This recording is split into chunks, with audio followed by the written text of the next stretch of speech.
Sluggish start to the week, huh? Well, some Crypto Espresso should fix that right up. That's right, I'm your host Andrew, and this is Crypto Espresso, your teeny tiny daily shot of caffeinated crypto headlines. Another biggin today, so let's just go. First up, Sam Bankman-Fried secretly funded a major crypto news site, but it wasn't us, just to be clear. A series of loans were given to the block's CEO, Michael McCaffrey, and no one else was aware of this arrangement. Tens of millions of dollars were used to fund a buyout and drive day-to-day operations, with McCaffrey using $16 million to purchase personal real estate in the Bahamas. Well, now he's stepping down as CEO. And while executives say there's no evidence that this led to coverage being influenced, the loans have been described as a serious lack of judgment. New CEO Bobby Moran said it undermines the block's reputation and credibility, especially that of our reporters and researchers, as well as our efforts at industry-leading transparency. The House Financial Services Committee has confirmed that SBF will attend a hearing about FTX's collapse on Tuesday, December 13th. The 30-year-old has come under increasing pressure to offer testimony to U.S. politicians and was being threatened with a subpoena if he had failed to do so. Investigating the collapse of FTX, we'll also hear from John J. Ray III, who succeeded SBF as CEO after the exchange was tipped into bankruptcy. It is unclear whether SBF is planning to travel to Washington, D.C. for the hearings, but he has been given the option to take part remotely from the Bahamas.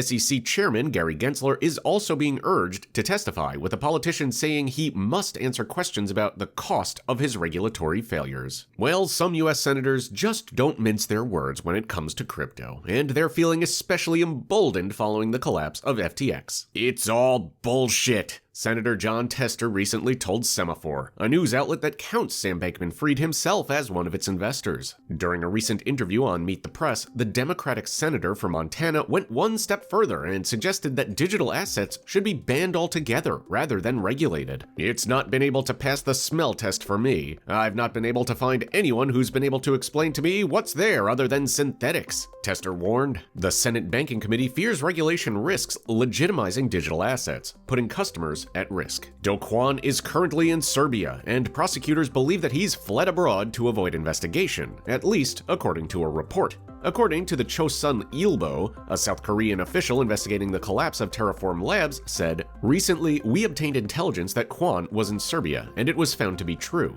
Kwon has been in the spotlight ever since the Luna and UST cryptocurrencies collapsed back in May, wiping an estimated $48 billion from the market. Despite him seemingly being on the run, he's denied that he's on the run and says his location is a secret over safety concerns. An arrest warrant for Kwon was issued in September, and he's the subject of an Interpol Red Notice. South Korea's Ministry of Justice is now seeking cooperation from the Serbian government. And finally, Gwyneth Paltrow, Justin Bieber, Serena Williams, and Jimmy Fallon are among the A-listers facing a class action lawsuit for promoting Bored Ape Yacht Club NFTs. The case aims to represent all investors who purchased non-fungible tokens released by Yuga Labs, as well as ApeCoin tokens. The filing argues that the celebrity promotion of cryptocurrencies is fraught with problems, and it's claimed Yuga Labs was involved in a vast scheme with celebrities to misleadingly promote and sell its products. It's alleged that all of these stars, as well as Madonna, Paris Hilton, Kevin Hart, and Beeple, engaged in manufactured endorsements to artificially increase interest in Bored Ape NFTs as well as their price.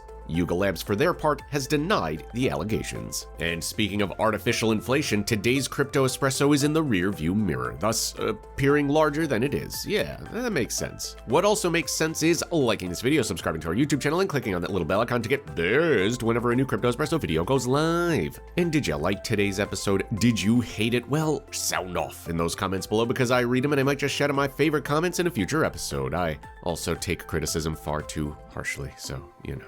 You do that and hurt my feelings or something. Questions about our headlines or crypto in general? Just ask Alex in that description below. Alex is a great resource for all things Web3 and the metaverse, and that about does it for today. Again, I've been your host, Andrew. These have been your headlines, and ladies and gentlemen, we'll see your beautiful faces tomorrow.